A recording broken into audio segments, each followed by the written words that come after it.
네. 안녕하십니까. 총회원스탑의 박기용 대표입니다. 자기소개 한번 부탁드립니다. 안녕하십니까. 보타니시티 구분 소유자 여러분, 저는 보타니시티 구분 소유자 박훈규입니다. 관리인이 되고 나서 관리비가 주변 건물에 비해서 터무니없이 비쌉니다. 정당하게 관리비를 부과하고 있는가 의문스러워서 제가 이렇게 나오게 됐습니다. 지금 총회를 준비하고 계신데 이전까지 이런 총회를 준비하시거나 건물의 관리위원회 들어가시거나 이랬던 적이 있으신가요? 네, 있습니다. 저도 여의도에서 네. 운영위원회를 운영위원님들과 같이 해본 경험도 있고 네. 어느 아파트든 오피스텔이든 운영위원회라는 게 항상 존재를 합니다. 견제를 하기 위해서. 네. 관리비가 어떻게 쓰여졌고 앞으로 어떤 업체를 선정하고 이런 것들을 다 결정하는 데잖아요. 그렇죠. 특이하게도 이 마곡 보타니시티는 네. 그런 게 전혀 공개하지도 않고 네. 공개해달라고 내용 증명을 수차례 띄웠는데도 불구하고 네. 전혀 공개를 안 씁니다. 지금까지도. 혹시 내용 증명을 보낸 그 자료가 있으실까요? 네, 있습니다. 한번 이게 지금 보타닉 푸르지오 구분 소유자님 이름으로 집합건물법이 법사위에 통과되어 관리비 부과 내역을 입주민들께 공개하는 게 이제 법적으로 정해져 있음을 이제 알려드립니다라고 하면서 상세 내역을 보여달라고 하는 내용 증명인데요. 이걸 4번이나 보냈는데 단 한 번도 네, 이제 답을 못 받으셨다는 네, 거죠? 공개를 않고 있습니다. 확인을 해달라고 수차례 요청했음에도 불구하고 네. 결론은 업무방해로 경찰에 고발해가지고 70만 원까지 벌금까지 나왔습니다. 아니 관리비 상세 내역을 달라는데 그 주민을 고발을 네, 해서 벌금까지. 네, 나왔습니다. 그럼 문제가 조금 있다고 저도 느껴지는데요. 이제 위원회를 조직을 다시 하려고 하시는 거잖아요. 그 위원회는 혹시 구성이 어떻게 돼 있는지. 구성은 지금 10명에서 네. 8월 달서부터 한 4, 5차례 만나서 네. 관리인이 임시총회를 열어서 빨리 관리인을 좀 만들어 달라. 네. 원래는 총회 열기 전에 임시운영위원회라는 게 한 10명 정도 있었어요. 네. 있었는데 총회 끝나고 바로 독단적으로 다 해체시켜버리고 네. 뒤돌아서서 수도권 개발하고 가서 수의계약을 해준 거죠. 와. 입찰 공고나 이런 거 전혀 없었죠. 그래서 우리가 주민들이 항의한 게 이 큰 건물에서 업체를 선정하려면 공고를 내서 견적을 받아보고 정해야 되는데 어떻게 당신 혼자 독단적으로 이 수의계획을 해주냐. 1407세대면 웬만한 큰 아파트 단지 하나 규모잖아요. 그렇습니다. 예, 예. 그 아파트 단지 큰 하나 규모를 그냥 수의계약으로 계약을 할 수가 있다고요? 예. 분야별로 계약하는 것도 관리소장이 이름 써가지고 계약해 준 것도 있고. 네. 있을 수 없는 얘기죠. 네. 모든 계약은 관리인이 계약을 해주게끔 돼 있는데 관리소장이 해줬고. 네. 그러면은 일단 본격적으로 좀 문제로 좀 들어가 보고자 하는데 가장 문제가 되는 점이 관리비를 어떻게 사용하느냐 이게 관건인 것 같아요. 네, 맞습니다. 예. 궁금해지는 게 관리비를 한 호실당 대략 얼마 정도 내고 있는지. 오피스텔하고 상가하고는 틀리겠지만 보통 상가가 더 비싸. 저희 가게 같은 경우는 코로나 터져가지고 장사도 제대로 못했지 않습니까? 관리비가 전에보다 많이 다운돼야 되는데 네. 관리비는 하나도 다운돼 안 되고 지금 한 60만 원대 관리비가 나오는 실정입니다. 관리비가 60만 원. 예, 우리가 예상을 해보면은 1407세대 상가 포함해서 네. 그러면 대충 계산해도 자료 받은 것도 아니지만은 매달 7, 8억씩 거치는 걸로 예상을 합니다. 한 달에 7, 8억씩 생기는데 그거 상세 내역을 한 번도 공개를 한 적이 없어요. 예. 그리고 이게 관리인 판공비가 있지 않습니까? 네, 판공비 예. 있죠. 그것도 운영위원들이 만들어져가지고 운영위원들이 결정을 해서 판공비를 이게 주게끔 돼 있는데 자기 혼자 정해서 자기 혼자 매달 봉급식으로 타는 게 100단위가 넘습니다. 그러니까 이제 자기 월급을 자기가 정한다. 예. 있을 수 없는 얘기죠. 월급은 적게 할 수도 있겠지만 사실 그 외에 전기 공사라던가 보수라던가 청소라던가 용역이라던가 되게 많은 걸 할 수가 있잖아요. 그렇죠. 이제 거기서 돈이 어떻게 빠져나가는지 단 하나도 확인이 안 되잖아요. 전혀 공개를 안 씁니다. 네. 예를 들어서 조그만 보수 공사라도 네. 공고를 붙여 입찰 받아서 네. 그 업체 선정해서 보수 공사를 합니다. 네. 전혀 그런 것도 없고 공고 붙이는 것도 없고 임의대로 독단적으로 한 달에 보수비만 1,100백이 빠져나가는 걸로 알고 있다. 정확한 건 아니지만은 지은 지 4년도 안 됐다고. 그렇죠. 그럼 보수할 게 그렇게 많을 거라고 생각이 안 들거든요. 그러니까 매달 보수공사로 해서 네. 이렇게 빠져나간다는 게 네. 이게 구분 소유자들은 내 재산을 지키지 않으면 안 되겠다. 네. 그래서 운영위원회를 빨리 만들어서 이러는 거에 대해서 견제를 할 건 하고 네. 또 협조해 줄 건 해줘야 되는데 그렇죠. 전혀 자기 혼자 하겠다는 논리예요.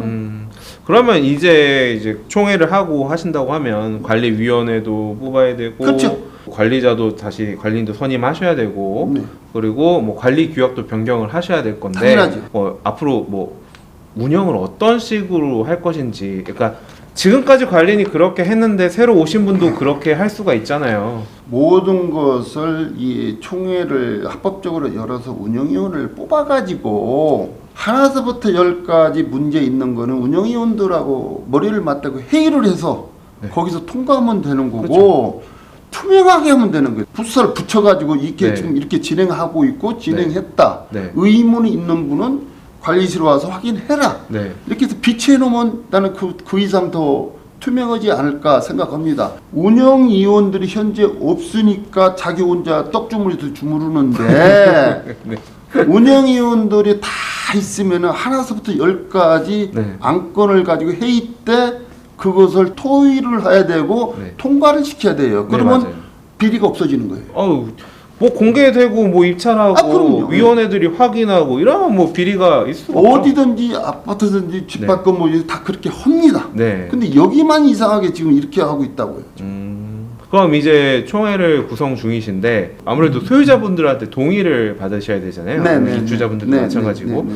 그런 작업을 어떻게 하고 계신지. 사실 이제 보타니 같은 경우는 거의 뭐 90몇 프로가 세입자들이 사시다 보니까 구분 소유자님들이 별로 신경을 안 쓰시는 것 같아요. 네. 근데 결론은 구분 소유자님들의 다 재산입니다. 네. 보타니 시티가 지금 관리비가 비싸다고 다 소문이 났습니다. 벌써 소문이 났어요. 그러면요. 빠르네요. 소문이 났고 왜 네. 그러면 다 건물하고 비교해보면 다 나오지 않습니까? 그쵸. 소문이 나 있어요. 임대할 때 관리비를 확인을 하고 임대를 하게 된단 말이에요. 예. 그러면은 이제 다른 건물에 비해서 임대가 쉽게 안 나가게 되죠. 그렇죠.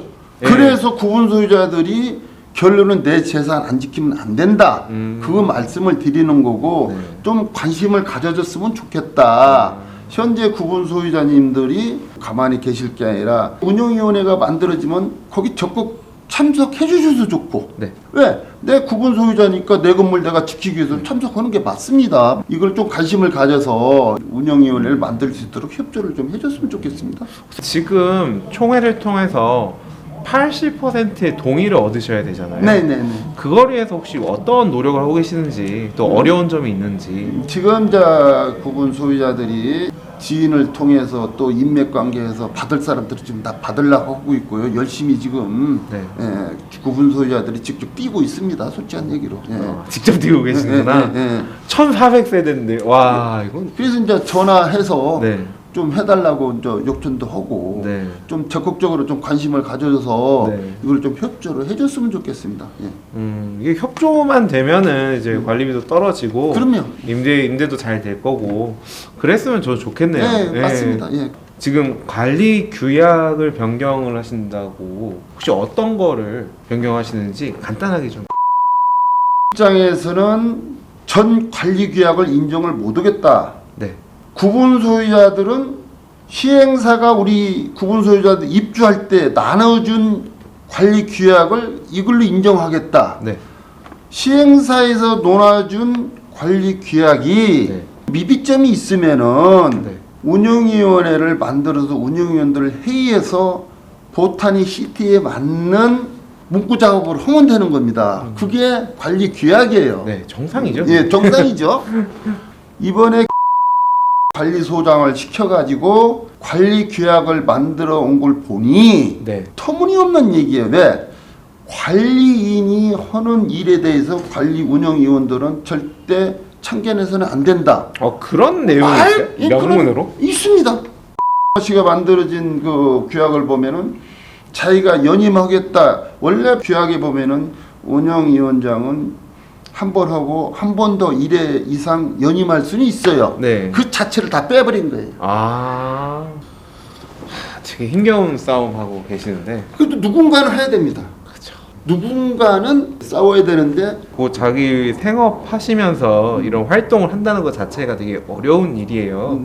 뭐 주중에도 시간 내야 되고 그러면 일 끝나고 피곤한데 이제 구분 소유자들 돌면서 동의서도 얻어야 되고 그래서 되게 힘든 일을 하시는 분들이랑 좀 같이 하면서 좀 힘 좀 같이 보태주셨으면 좋겠습니다. 네, 그 저희가 바람은 그거고요. 네. 자, 이제 투표 동료 네. 한번 말씀 좀 한마디 해주시고 마무리하도록 하겠습니다.